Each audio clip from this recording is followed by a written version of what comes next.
bahagi ang mga kwento at mga pangyayaring nagaganap sa lupang ipinangako.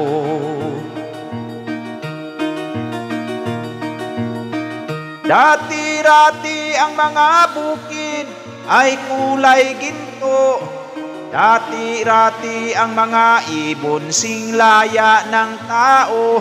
Dati-rati ay katahimikan ang musikang nagpapatulog sa mga batang walang muwang sa mundo.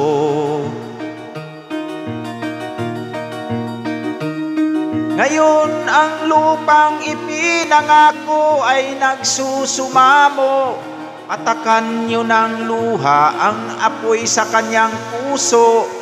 Dinggin niyo ang mga sigaw ng mga puso ng tao kung inyong